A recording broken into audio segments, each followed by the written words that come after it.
그리고 9절의 말씀처럼 두 번째는 내게 배우고 받고 듣고 본 바를 행하라는 것입니다.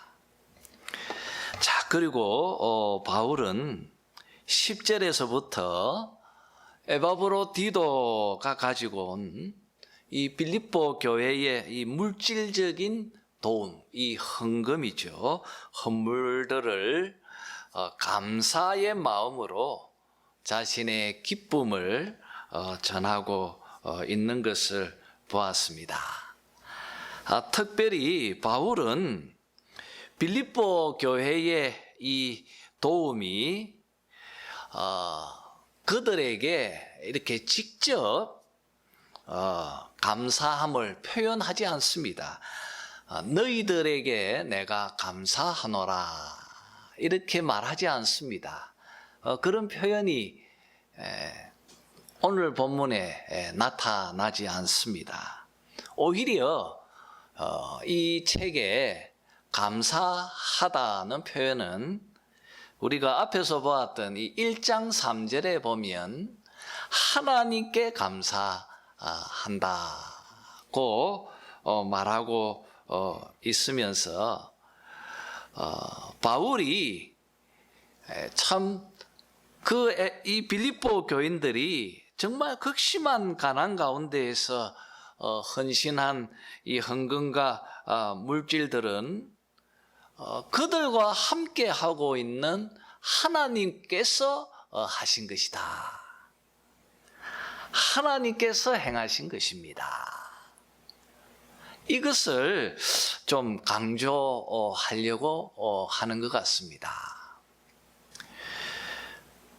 너희들이 나를 위해서 헌금하고 그리고 에바브로디도를 보내었고 그리고 또 그로 통하여서 많은 지원을 하게 한 모든 것들은 하나님께서 하게 하신 것이다. 하나님 당신께서 하신 것입니다. 여러분, 이 고백은 기독교의 어떻게 보면 가장 중요한 핵심 사상이라고 말할 수 있을 것입니다. 바울은 빌립보 교회의 이 아름다운 헌신과 봉사가 그들의 자랑이 되지 않길 원했습니다. 그들이 하나님 앞에 자랑하는 자랑거리가 되지 않도록 정말 그 헌금과 헌물들이 하나님께서 받으실 만한 향기로운 제물로 또 하나님께 기쁨이 되도록 하기 위해서 바울은 그들에게 직접 감사를 전하는 것을 좀 자제하면서 이 표현을 하고 있는 것 같습니다. 그래서 바울은 내가 궁핍함으로 말하는 것이 아니다. 나는 어떤 형편에서도 자족하기를 배웠다고 그렇게 말을 한 것 같습니다. 여러분,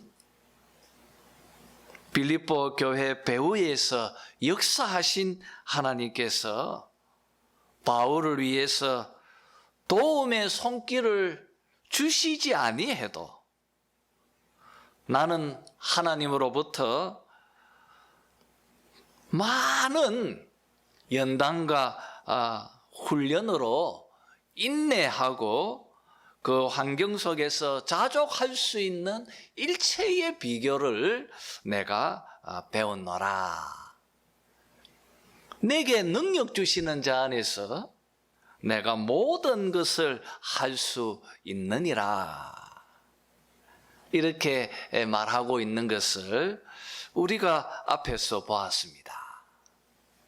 여러분, 주신 분도 하나님이시고 또 거두어 가시는 분도 하나님이십니다. 지금 이 모든 것들을 행하신 분은 하나님이십니다. 그래서 14절에서 바울은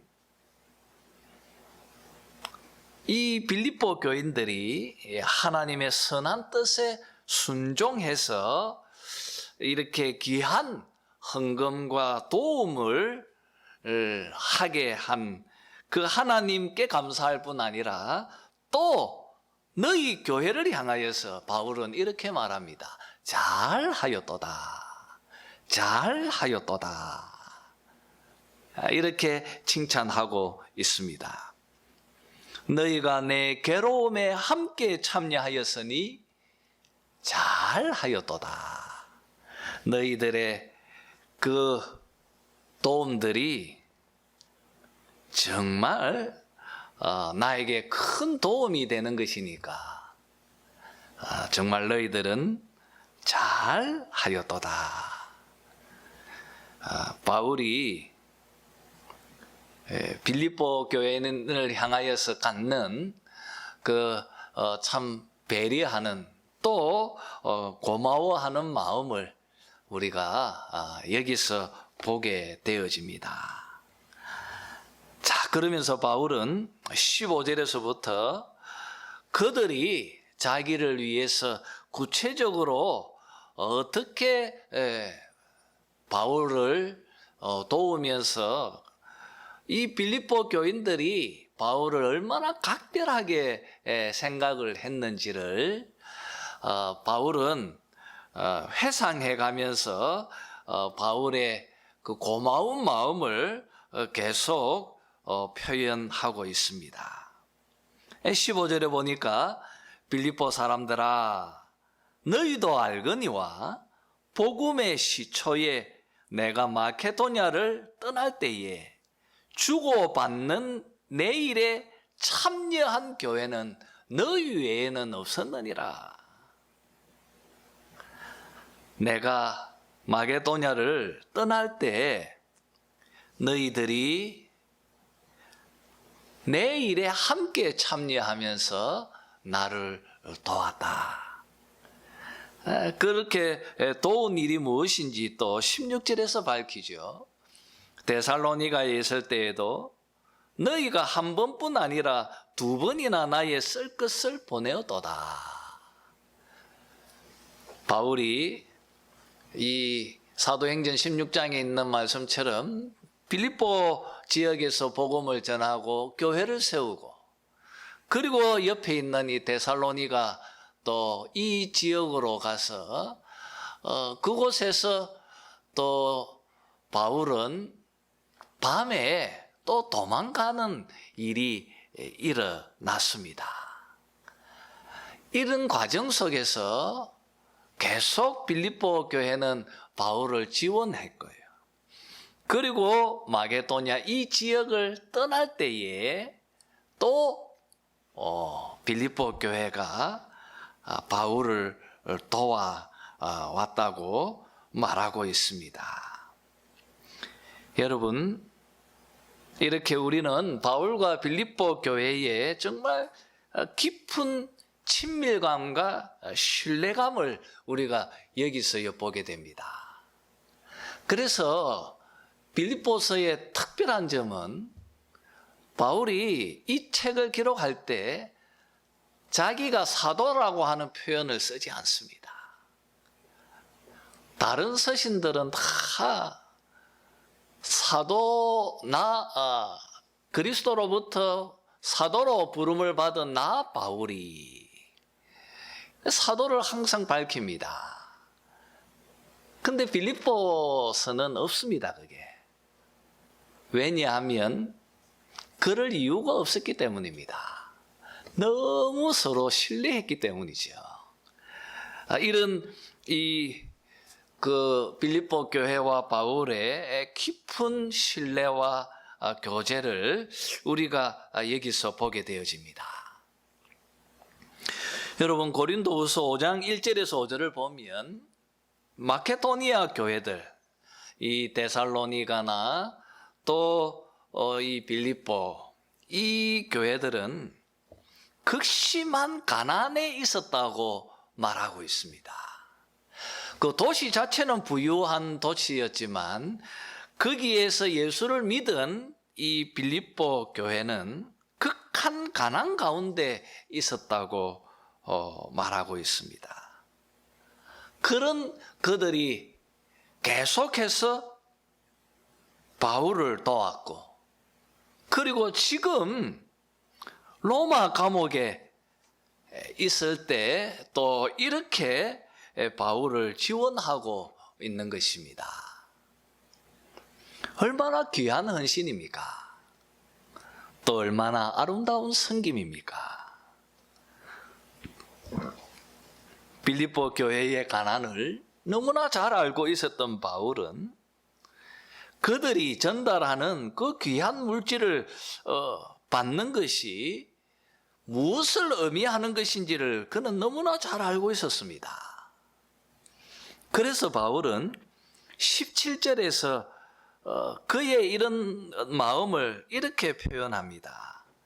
내가 선물을 구함이 아니요 오직 너희에게 유익하도록 풍성한 열매를 구함이라 말하고 있습니다. 빌립보 성도들아, 나는 너희들에게 이런 헌금을 바라지 않았고 또 구하지도 않았다. 나는 너희들에게 나 자신의 이익을 구하지 않았다. 오히려 너희 교회의 이익, 너희 교회의 이익을, 그 풍성한 열매들을 내가 구했다. 참 세심한 배려가 여기서 잘 나타나고 있습니다.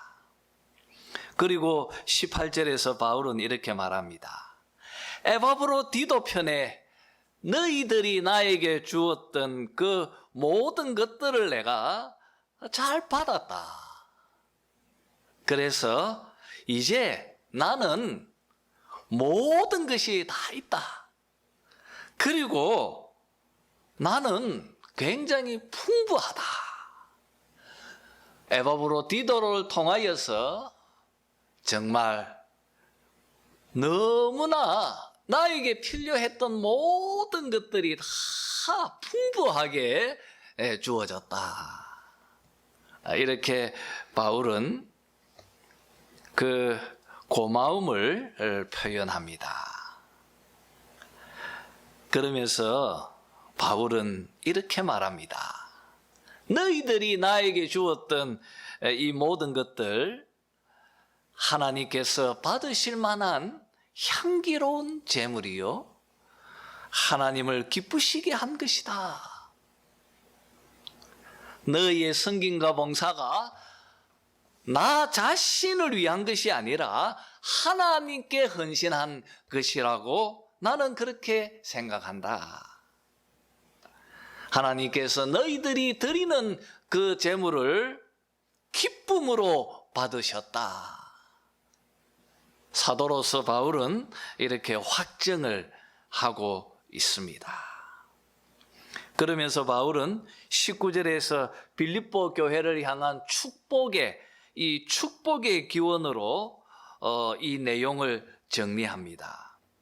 이 19절이 지금 10절에서 20절의 전체 주절이라고 말할 수 있겠습니다. 그는 이렇게 말합니다. 나의 하나님이. 지금 바울이 19절에서 하고 있는 이 기원은 바울이 개인적인 경험으로 통하여서 이루어진 그런 개인적인 확신에 근거한다는 것을 이렇게 표현하고 있는 것입니다. 나의 하나님이. 신실하신 나의 하나님께서 내가 살아오는 동안 정말 신실하게 하나님께서 나에게 필요한 모든 것들을 그때그때 하나님께서 정말 채워주셨다. 하나님께서 나에게 이렇게 신실하게 역사하심처럼 그 동일한 나의 하나님께서 그리스도 예수 안에서 영광 가운데 그 풍성한 대로 너희 모든 쓸 것을 채워주시리라. 하나님께서 나에게 나의 쓸 것을 그때그때 다 채워주셨던 것처럼 그 신실한 나의 하나님께서 그리스도 안에서 영광 가운데 그 풍성한 대로 너희 모든 쓸 것을 너희들에게도 채워주시리라 말하고 있습니다. 여러분, 여기서 이 영광 가운데 그 풍성한 대로, 이 무슨 표현입니까? 영광 가운데 그 풍성한 대로 너희 모든 쓸 것을 채워주시리라. 여러분, 하나님은 만물을 창조하신 창조주 하나님이십니다. 하나님은 만물을 소유하고 계십니다. 여러분, 이 모든 것들은 하나님의 것입니다. 그리고 우리 하나님은 모든 피조 세계의 모든 영광을 받으시는 영광 가운데 계시는 분이십니다.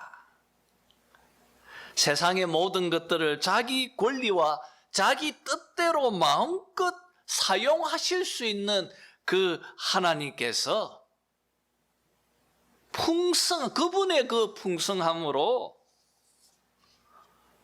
너희가 하나님께 드린 그 향기로운 제물을 기쁘시게 받으셔서 그 영광 중에 있는 그의 모든 풍성한 것들로 너희에게 쓸 것들을 채워주실 것이다. 바울이 확신에 찬 기원을 하고 있습니다. 여러분, 19절 말씀에 그리스도 예수 안에서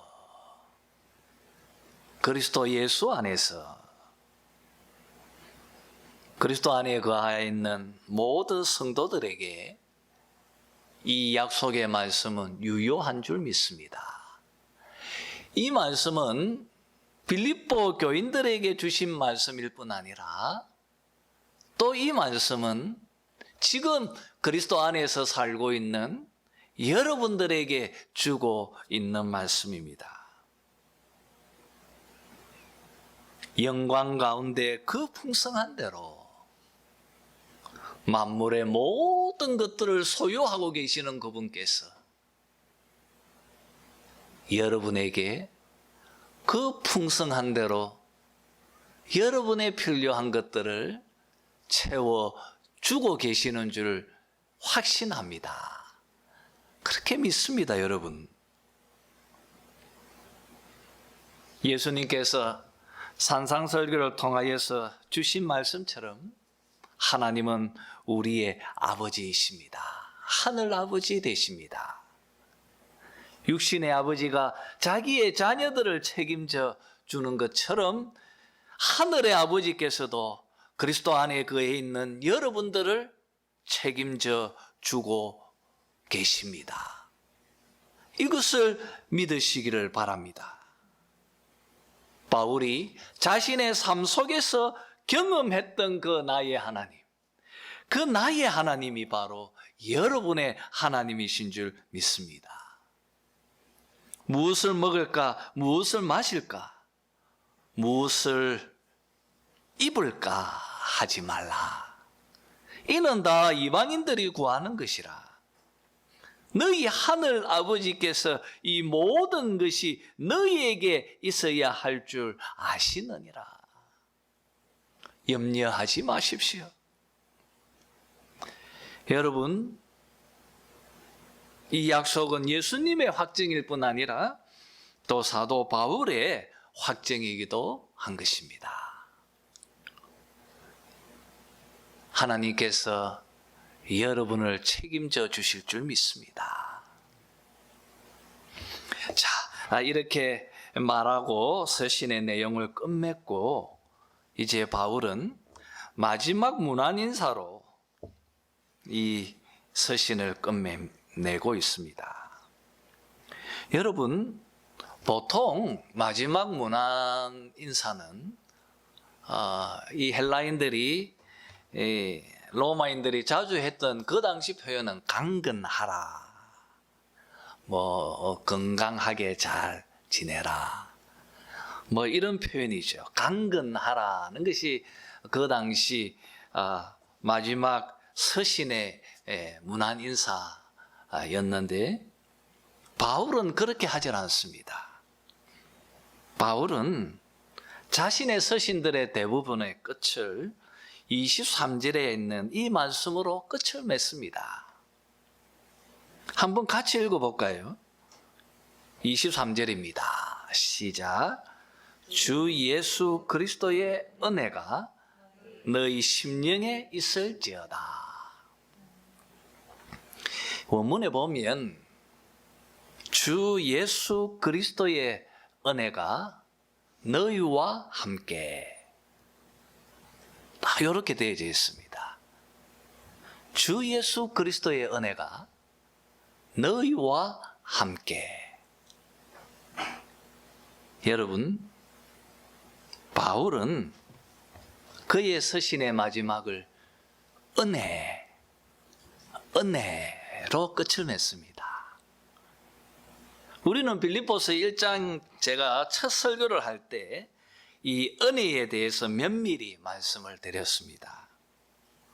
바울이 하나님께 감사한 근거도 은혜였음을 보고요. 바울의 삶에 어떤 그의 삶이 뿌리 내리고 있는 그의 근거와 토양도 은혜였던 것을 보았습니다. 바울이 얼마나 이 은혜라고 하는 이 큰 바다 속에 침륜되어 살고 있는 사람인지를 우리는 처음 설교문에서 우리가 나누었습니다. 그런 바울이 그의 서신 마지막 인사를 은혜로 마감하는 것은 매우 자연스러워 보입니다. 저는 이제 마지막으로 이 은혜에 좀 더 깊이 있게 한번 나누었으면 합니다. 여러분, 신약 성경에서 쓰고 있는 이 은혜는 어떤 단어입니까? 이 은혜의 뜻이 무엇입니까? 하나님께서 무가치한 죄인들에게 값없이 베푸는 호의, 이 정확한 단어의 뜻입니다. 하나님께서 무가치한 죄인들에게 값없이 베푸는 호의, 이 카리스라고 하는 이 은혜는 이 선물, 그런 뜻입니다. 대가를 바라지 않는 호의. 여러분, 그럼 무엇입니까? 이 하나님께서 우리에게 주신 호의, 이 선물 뭐죠? 구원입니다. 구원입니다.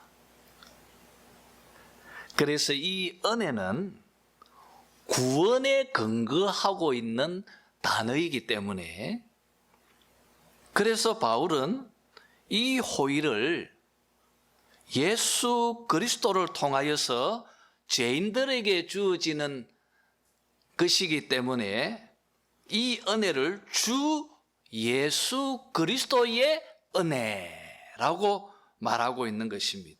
주 예수 그리스도의 은혜.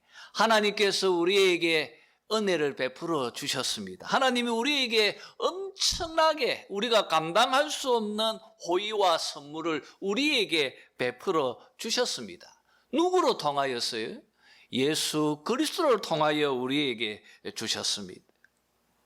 그가 행하신 이 은혜, 그의 사역, 이 그리스도의 사역을 바울은 2장에서 예수 그리스도의 낮아지심과 그의 높아지심, 그의 이 구원의 사역들을 통하여서 세세하게 우리에게 소개해 주었습니다.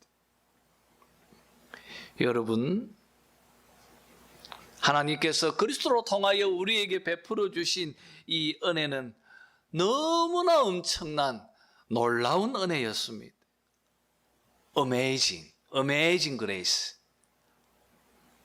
엄청난 놀라운 은혜입니다. 왜 하나님께서 자기를 배신하고 타락해버린 우리들을 구원하기 위해서 그 독생자 예수를 십자가에 죽게 하셨습니까? 왜 하나님께서 우리들에게 이렇게 엄청난 호의를 베풀어 주셨습니까? 우리가 그런 선물과 호의를 받을 만한 존재입니까?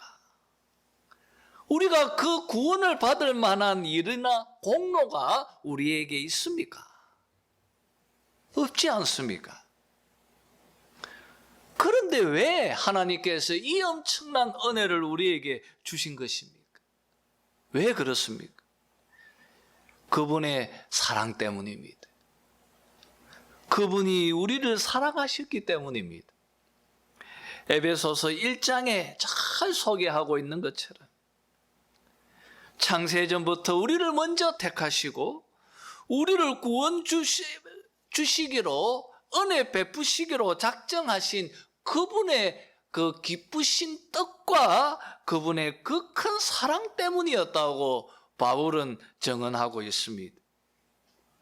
이것이 바로 은혜입니다.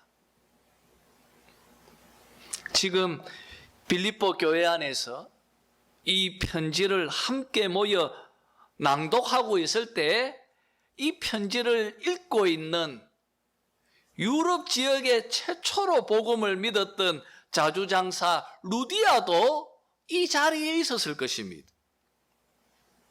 그녀를 한번 생각해 봅시다. 성경적으로 보면 루디아의 마음은 심히 부패했습니다.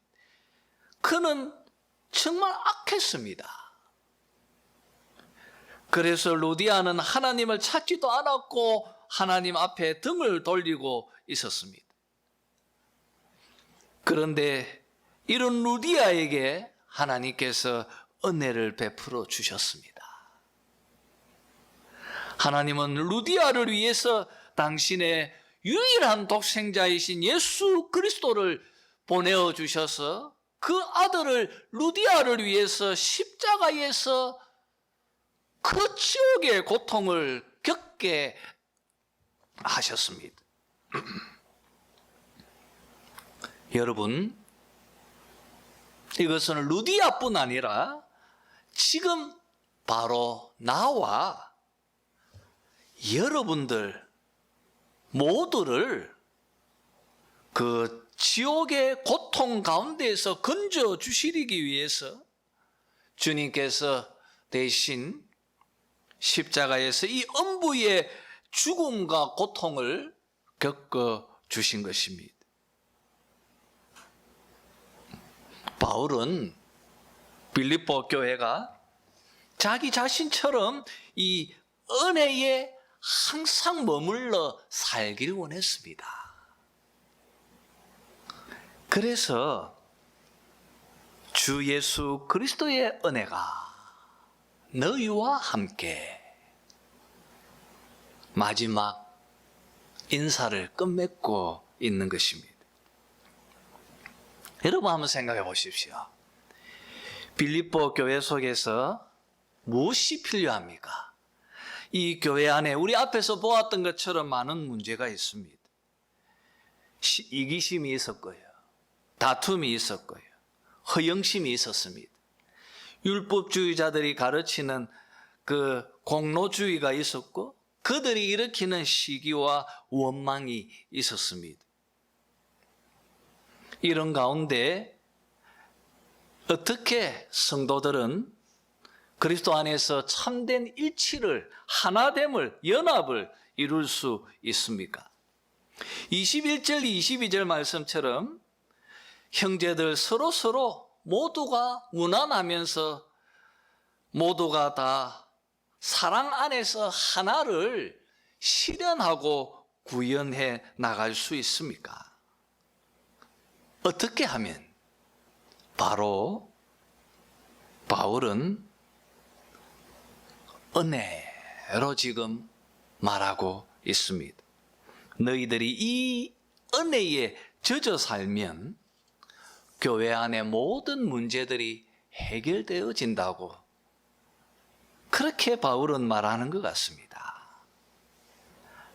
여러분, 바울의 간절한 바람처럼 여러분들도 주 예수 그리스도의 그 은혜 가운데 살아가기를 바랍니다. 이 은혜가 여러분과 함께 하고 있습니다. 함께 한다. 이 말은 여러분, 하나님의 이 은혜가 뭐 어떤 선반 위에 놓여져 있다는 것이 아니지 않습니까? 이 표현은 그 은혜가 빌립보 성도들의 삶 속에서 매일매일 그들이 싸우는 이 실질적인 영적 싸움에서 여전히 역사하고 활동하고 있다고 바울이 말하는 것입니다. 여러분, 이 은혜가 우리와 함께 하고 있습니다. 우리와 함께 하고 있습니다. 자, 마지막으로 여러분, 어떻게 하면 우리가 이 은혜에 젖어서 살 수 있을까요? 어떻게 하면 우리가 이 은혜 가운데에서 살 수 있을까요? 저는 이 질문에 바울이 답하고 있는 것이 에베소서 2장이라고 생각합니다. 여러분, 어떻게 하면 우리가 이 은혜 가운데 젖어서 살 수 있습니까? 첫 번째는 나의 무가치함을 깨닫고 고백하는 것입니다. 나의 무가치함을 고백하고 깨닫는 것. 여기서 은혜가 시작되어지고 은혜가 출발하게 되는 것입니다. 내가 죄인이고 나는 정말 무가치한 존재였다는 것을 내가 깨달으면 우리는 나 중심의 삶을 살지 않을 것입니다. 내 자신을 과시하려고 하는 허영심도 사라지게 될 것입니다. 내가 하나님 앞에 어떤 존재였는지를 기억하는 것 매우 중요합니다. 여러분, 그래서 에베소서 2장을 보시면요. 2장 한번 볼까요? 2장을 보시면 2장은 여러분 이 세 가지의 시간 부사로 구성이 되어져 있는데 에베소서 2장을 보시면 2절에 언제라고 나오죠? 그때에. 여러분, 언제입니까? 내가 예수 믿기 전에. 내가 예수 믿기 전에. 이 에베소서 2장 2절에 그때에 나는 여러분 세상 풍조를 따르고 불순종의 역사하는 영에 사로잡혀서 3절에 있는 말씀처럼 본질상 진노의 자녀였다. 본질상 진노의 자녀였다. 11절에 그러므로 생각하라. 여러분, 그때의 나의 비참함을 잊지 않고 생각해야 합니다. 여러분, 12절 말씀처럼 그때는 우리가 그리스도 밖에 있었고 이스라엘 나라 밖에 사람이었고 약속의 언약들에 대해서 외인이었고 정말 여러분 세상에서 소망 없고 하나님도 없는 자였다. 여러분, 오늘 바울의 말처럼 나의 무가치함을 잊지 않아야 합니다. 내가 그 하나님을 만나기 전에 어떤 존재였는지를 잊지 않아야 합니다. 그러면 우리가 은혜를 우리가 가슴에 머물 수가 있는 것입니다. 그리고 여러분, 두 번째로 어떻게 하면 우리가 은혜 가운데 살 수 있습니까?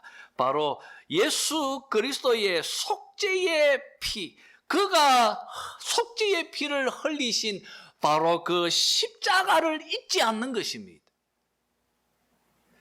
이렇게 무가치하고 이렇게 악한 나를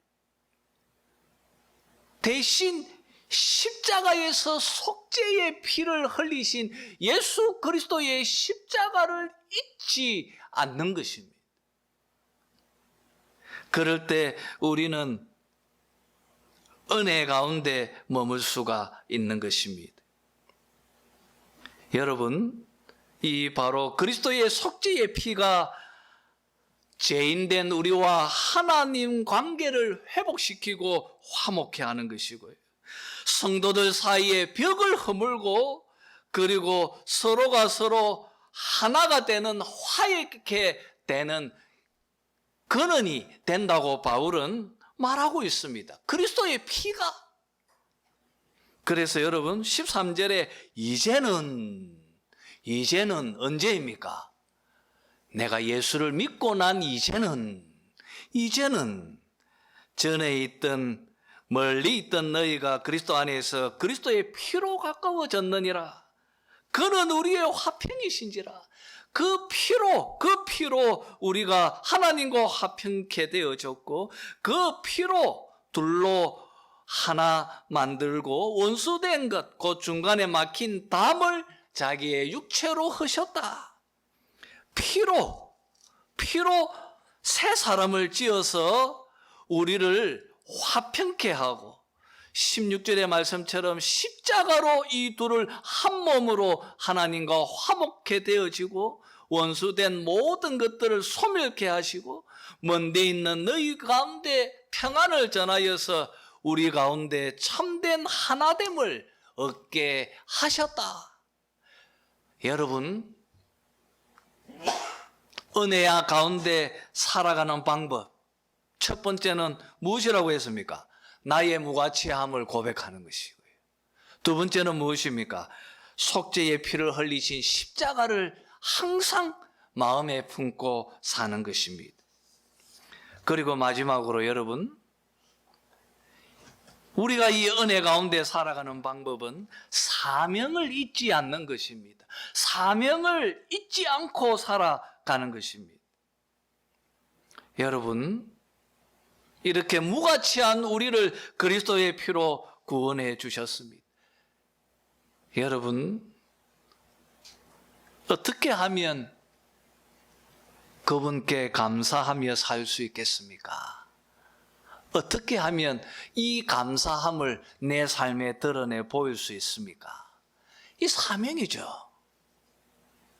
우리가 행하는 모든 종교적인 활동들은 다 이 사명, 우리가 하는 모든 것들은 감사입니다. 그래서 바울은 이제부터